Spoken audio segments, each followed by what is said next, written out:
শ্রমিক দলের জেলার সাধারণ সম্পাদক এবং কেন্দ্রীয় সদস্য সহপ্রচার সম্পাদক মফিজুল ইসলাম মোহন ভাই সহ শ্রমিক দলের বিভিন্ন পর্যায়ের নেতৃবৃন্দ, বিভিন্ন উপজেলা থেকে আগত সম্মানিত নেতাকর্মী ভাইয়েরা, আসসালামু আলাইকুম।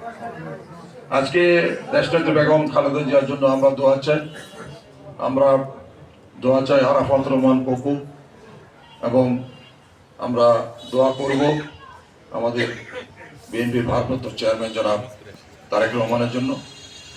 এবং আমরা আজকে মূলত দোয়া করব আমাদের স্থায়ী কমিটির সদস্য, প্রখ্যাত শ্রমিক নেতা, সাবেক রাষ্ট্রদূত জনাব নজরুল ইসলাম খানের সহধর্মিণী কান্দা ভাবির জন্য, এবং আমরা যারা এই আন্দোলন সংগ্রামে নিহত হয়েছেন, শহীদ হয়েছেন, যারা আহত হয়েছেন, পঙ্গু হয়েছেন, সকলের জন্য দোয়া করব।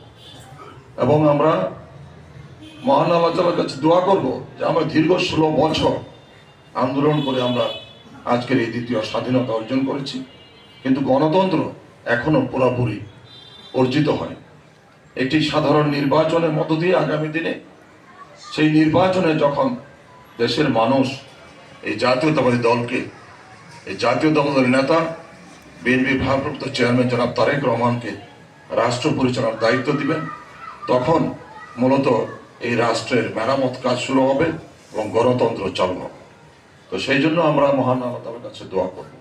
আজকে আমার বক্তব্য দীর্ঘায়িত করতে চাই না, আমি শুধু বলতে চাই যে বর্তমান সময়ে আমাদের মাঝে দলের ঐক্য সবচেয়ে বেশি প্রয়োজন, কারণ সামনে আমাদের ভোটের রাজনীতি রয়েছে। সেই জন্য আপনারা সবাই ঐক্যবদ্ধ থাকবেন। রাজনীতিতে প্রতিযোগিতা থাকবে, রাজনীতিতে একে অন্যের সঙ্গে কম্পিটিশন করবেন, কোনো সমস্যা নেই, কিন্তু দলের ঐক্য বজায় রাখতে হবে। আমাদের দলকে রাষ্ট্র পরিচালনার যুগোপযোগী করে আনতে হবে। সেই জন্য আপনাদেরকে ধৈর্য এবং সহনশীলতা অর্জন করতে হবে, তৈরি করতে হবে।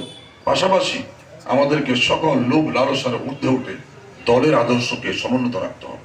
আজকে আমি আর বক্তব্য দীর্ঘায়িত করতে চাই না। আজকে আমাদের শ্রমিক দলের নেতৃবৃন্দ আমাকে দাওয়াত দিয়েছেন, সেই জন্য তাদের প্রতি কৃতজ্ঞতা জানিয়ে ইনশাআল্লাহ আমাদের এই নেতৃত্ব শ্রমিক দলকে অনেক শক্তিশালী করেছেন। আগামী দিনেও তারা এই দলকে আরো ডাইনামিক করে গড়ে তুলবেন, সেই প্রত্যাশা ব্যক্ত করে আমার পক্ষ থেকে সকল ধরনের সহযোগিতার আশ্বস্ত করে আমি আমার বক্তব্য শেষ করছি। আল্লাহ।